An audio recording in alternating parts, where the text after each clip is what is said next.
আমাদের costing taxation পার্টে আমরা আসছি। ক্লাস 12-এ ট্যাক্সেশন পার্টে কি আছে আগে আমরা সেগুলো একটু বলে নিই।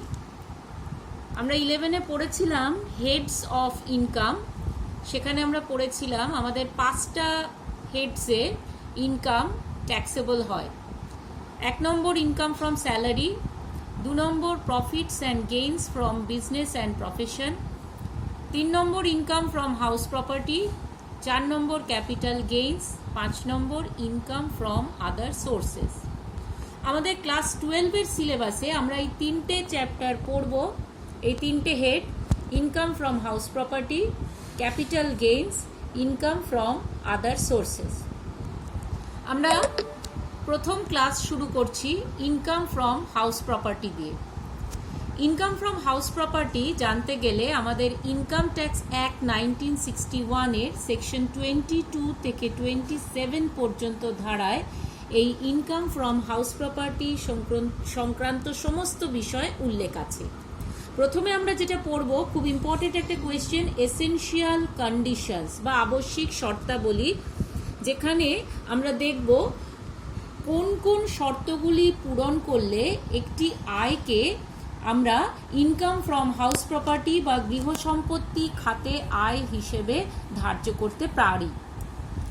প্রথম যে শর্তটি সেটি হলো অট্টালিকা এবং তৎসংলগ্ন জমি, বিল্ডিং অ্যান্ড ল্যান্ড অ্যাপার্টেনেন্ট দেয়ারটু। অর্থাৎ এক্ষেত্রে আমাদের যে গৃহ সম্পত্তি এবং তৎসংলগ্ন জমির বিষয়ে ব্যাখ্যা দেওয়া রয়েছে, সেই বিষয়টা আমরা দেখব যে কোনগুলোকে আমরা অট্টালিকা বলবো এবং তৎসংলগ্ন জমি বলতেই বা কি বোঝায়, যার থেকে কোনো আয় হলে আমরা ইনকাম ফ্রম হাউস প্রপার্টির আন্ডারে আনতে পারবো। এই বিষয়ে আমরা একটু পরেই আলোচনা করছি। আমরা চলে যাচ্ছি দ্বিতীয় শর্ত। দ্বিতীয় শর্তে আমরা বলছি নির্ধারী গৃহ সম্পত্তির মালিক হবে। The অ্যাসেসি should be the owner of house property. অর্থাৎ যিনি নির্ধারী তাকে গৃহ সম্পত্তিটির মালিক হতে হবে। তৃতীয়ত যে শর্তটি আসছে সেটি হলো সম্পত্তিটি নির্ধারীর পেশা ও ব্যবসার উদ্দেশ্যে ব্যবহৃত হবে না। The property should not be used by the owner for the purpose of any business or profession carried on by him, the income of which is chargeable to tax. অর্থাৎ যে গৃহ সম্পত্তি থেকে আয় হচ্ছে সেই সম্পত্তিটি নির্ধারী তার পেশা ও ব্যবসার উদ্দেশ্যে ব্যবহার করবে না। যেমন ধরো, নির্ধারীর একটি গৃহ সম্পত্তি আছে, সেটিকে সে অফিস হিসেবে ব্যবহার করে, তার মানে সে এই যে গৃহ সম্পত্তিটি তার পেশা বা ব্যবসার কাজে ব্যবহৃত হচ্ছে, তাহলে এক্ষেত্রে যদি আয় হয় তাহলে ওই আয়কে আমরা গৃহ সম্পত্তি খাতে আয় বলে ধরতে পারবো না। আমরা সেক্ষেত্রে ওই আয়কে ধরবো profits and gains from business and প্রফেশনে। চতুর্থ যে শর্ত, সেই শর্তটি হলো গৃহ সম্পত্তিটির বার্ষিক মূল্য গৃহ সম্পত্তি থেকে আয় খাতে করযোগ্য হবে। অর্থাৎ আমাদের কি করতে হবে, যে হাউস প্রপার্টি থাকবে তার অ্যানুয়াল ভ্যালু আমাদের কম্পিউট করতে হবে এবং ওই অ্যানুয়াল ভ্যালু আমাদের ইনকাম ফ্রম হাউস প্রপার্টির আন্ডারে ট্যাক্স হিসেবে চার্জেবল হবে। এবারে আমরা প্রথম শর্তে পড়েছিলাম যে বিল্ডিং অ্যান্ড ল্যান্ড অ্যাপার্টেনেন্ট দেয়ারটু, অট্টালিকা এবং তৎসংলগ্ন জমি। এক্ষেত্রে আমরা এবার আলোচনা করব অট্টালিকা বলতে কি বোঝায় বা তৎসংলগ্ন জমি বলতে আমরা কি বুঝবো। প্রথমে আমরা চলে আসি অট্টালিকা বা বিল্ডিং। অট্টালিকা, এক্ষেত্রে আয়কর আইনে অট্টালিকা শব্দটিকে ঠিক ব্যাখ্যা করা হয়নি। আমরা অট্টালিকা বলতে সাধারণত আমাদের যে বসবাসের বাড়ি বা প্রেক্ষাগৃহ বা সভাঘর, সিনেমা হল, ওয়্যারহাউস বা গুদামঘর, অফিস বিল্ডিং, অডিটোরিয়াম, সঙ্গীত ভবন, এগুলোকেই আমরা অট্টালিকা হিসেবে ধরি বা আমাদের বিল্ডিং হিসেবে আমরা কনসিডার করব। এবারে আমরা আসি ল্যান্ড অ্যাপার্টেনেন্ট দেয়ারটু বা তৎসংলগ্ন জমি। এর অর্থ কি?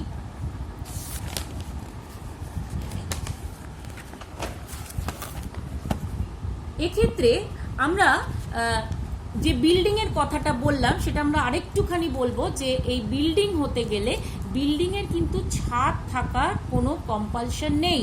আবশ্যকতা নেই। এক্ষেত্রে সুপ্রিম কোর্টের একটি কেসের রায় আছে, ঘনশ্যাম দাস ভার্সেস দেবী প্রসাদ। এই কেসে এই মোকদ্দমায় রায় দেওয়া হয়েছিল যে কাঠামোতে ছাদ না থাকলেও চলবে। এই কারণে আমরা স্টেডিয়ামকেও কিন্তু বিল্ডিং হিসেবে ধরতে পারি। আমরা জানি স্টেডিয়ামে গ্যালারি থাকে কিন্তু তার কোনো ছাদ থাকে না, কিন্তু ইনকাম ট্যাক্স অ্যাক্ট অনুযায়ী আমরা এই সুপ্রিম কোর্টের কেসের যে রায়, সেই রায়তে আমরা ওই স্টেডিয়ামকে আমরা বিল্ডিং হিসেবে ধরব। কিন্তু যদি কোনো ধ্বংসপ্রাপ্ত বাড়ি হয়, রুইন্ড হাউস হয়, যে বাড়িটা ধ্বংসপ্রাপ্ত হয়ে ছাদটা হয়তো ভেঙে গেছে, সেই ধ্বংসপ্রাপ্ত বাড়িকে কিন্তু আমরা কখনোই বিল্ডিং বলতে পারবো না, অট্টালিকা হিসাবে আখ্যা দেওয়া যাবে না। এরপরে হচ্ছে অস্থায়ী কাঠামো বা স্টল, সেগুলোকে কিন্তু আমরা গৃহ সম্পত্তি বলতে পারবো না। অস্থায়ী কাঠামো বা স্টল থেকে যদি আয় হয় তাকে আমরা অন্যান্য উৎস থেকে আয় বলে বিবেচনা করব। অট্টালিকা সংলগ্ন জমি, যেটা আমরা আগে বলছিলাম, বা ল্যান্ড অ্যাপার্টমেন্ট দেয়ার টু বলতে কি বোঝায়, এক্ষেত্রে তোমরা জানবে যে অট্টালিকার সঙ্গে যে জমি অবিচ্ছেদ্য, অর্থাৎ যে জমিটাকে আলাদা করা যায় না, তাকে আমরা বলি ল্যান্ড অ্যাপার্টমেন্ট দেয়ার টু বা তৎসংলগ্ন জমি।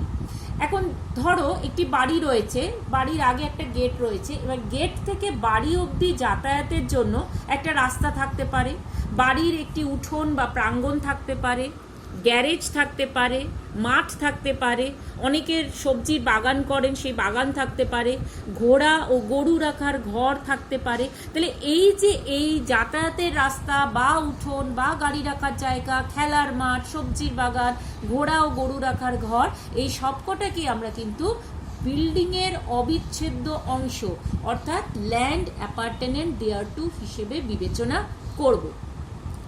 এবার এটা সম্পর্কে আমরা একটা প্রবলেম দিয়ে একটু যদি বুঝি তাহলে আমাদের আরো পরিষ্কার হয়ে যাবে।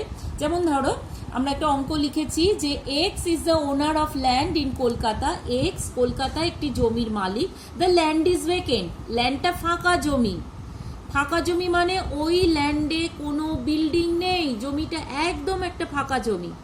If he let out the vacant land to the owner of a shop, যদি ওই ফাঁকা জমিটি এক্স একটি দোকানের মালিককে ভাড়া দেয়, appurtenant to the land at a monthly rent of 2000, 2000 টাকায় যদি মাসিক 2000 টাকায় যদি ওই ফাঁকা জমিটি একটি দোকানদারের মালিককে ভাড়া দেওয়া হয়, তাহলে ওই রেন্টটা কোন হেডে ট্যাক্সেবল হবে?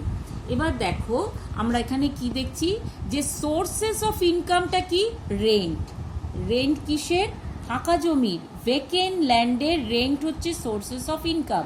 কিন্তু আমরা as per section 22 of income tax act কি পড়লাম যে যদি income from building or land apartment there to হয়, যদি অট্টালিকা এবং তৎসংলগ্ন জমি থেকে আয় হয়, তাহলেই আমরা গৃহ সম্পত্তি খাতে আয় হিসেবে কনসিডার করতে পারি।